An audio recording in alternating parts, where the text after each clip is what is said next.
Buenos días con todos. Mi nombre es Tommy Dylan Maldonado Albarracín, estudiante de la Facultad de Arquitectura y Urbanismo de la Universidad Privada del Norte. En este momento haré lo que es una entrevista con la arquitecta Angie Loaiza Ayona con respecto a mi tema de investigación, que es infraestructura urbana. Le haré dos preguntas. Vamos con la primera pregunta. En la actualidad, ¿cómo se refleja el diseño arquitectónico en los puentes? Vamos a decir que más que un tema método de arquitectura, como diseño, podemos cogerlo ahí en el caso de los puentes y las carreteras. Nuestro país no tiene como que mucha cultura con respecto al tema arquitectónico como diseño propio. ¿Ya?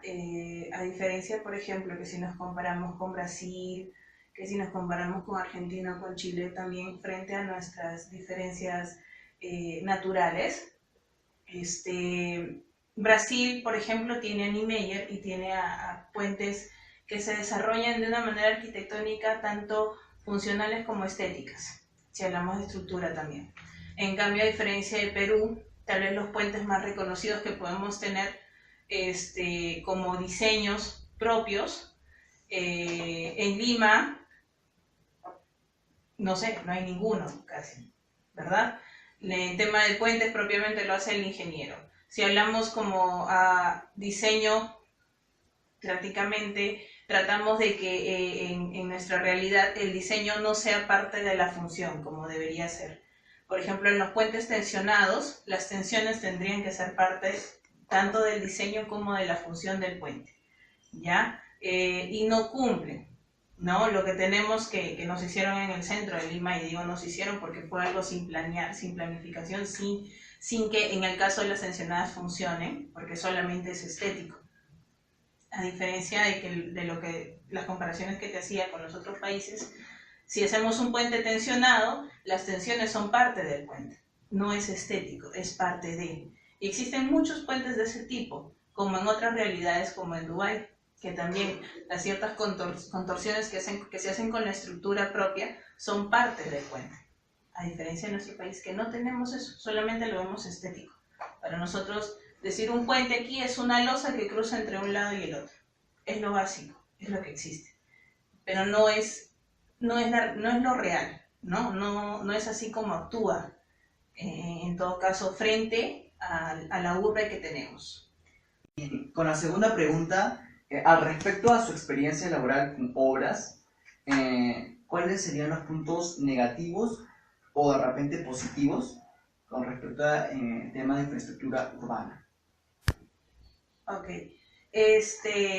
A ver, nosotros en la carrera universitaria, tú también eres arquitecto urbanista, vas a egresar como tal, nos enseñan el tema de planeamiento, ¿verdad? Nos enseñan el curso planeamiento urbano, ordenamiento territorial, entonces, en el cual se basa en poner como infraestructura en base a no lo que creamos, sino la necesidad que tenemos, ¿ok?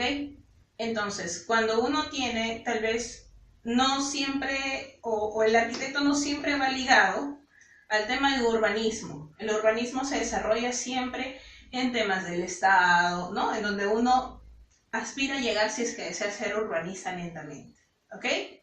Entonces, en el urbanismo, ¿uno qué desarrolla?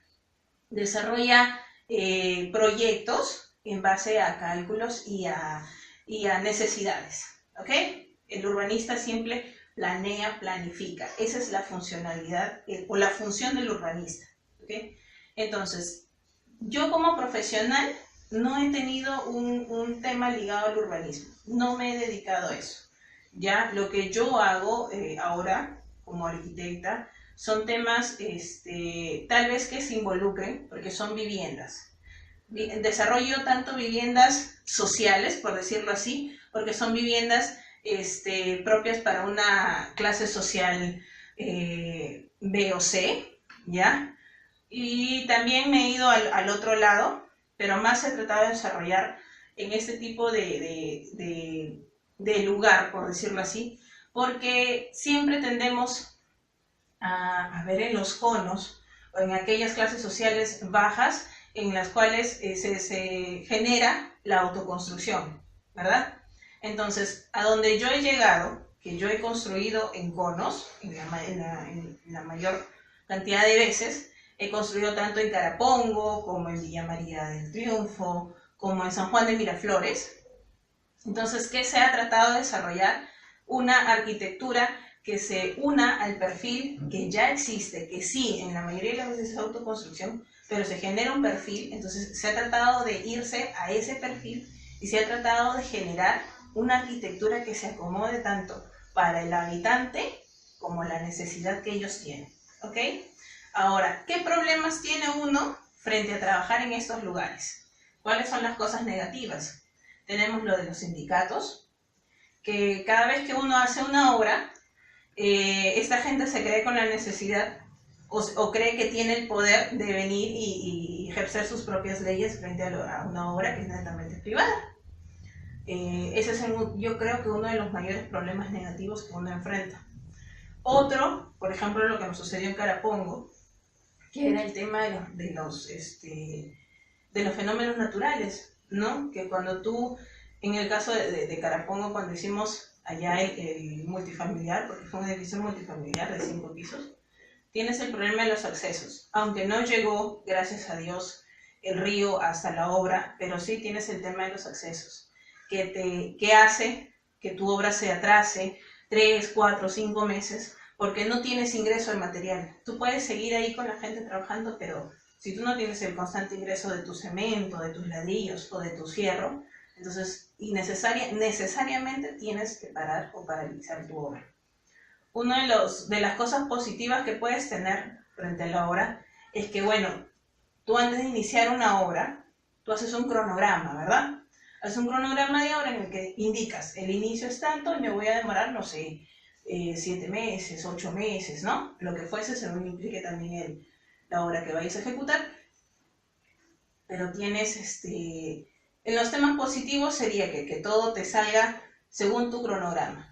Que te puedas dar un lapso, no sé, de 1 semana, de 2 semanas, pero ya es un bien frente a tu obra. ¿Por qué? Porque el costo que tú sacas, ¿ya? El costo de ejecución de tu obra no te dilata tiempos, no hace que contrates más personal y por ende sea mucho más beneficioso para ti, ¿ya? Llegas a cumplir tus tiempos, llegas a cumplir tu ejecución y tu cliente llega a estar satisfecho con lo que tiene. ¿Por qué? Porque lo que le prometes es lo que tú cumples, ¿ya? A diferencia de estos factores adicionales que generan, que causan negativas en la obra, pues, ¿no? Porque son pérdidas para todos, pérdidas para el cliente, pérdidas para ti, pérdidas para tu personal, porque tu personal lo inhabilitas por 3 meses. Entonces, es inhabilitar a gente que tiene familia, es inhabilitar a tu familia, ¿no? Esos son tantos factores negativos o positivos que uno puede encontrar, ¿sí? Bien, esto agradezco a la arquitecta Angie por la colaboración en este video, en trabajo de investigación. Bueno, eso ha sido todo con respecto a lo que ha sido infraestructura urbana con mi tema.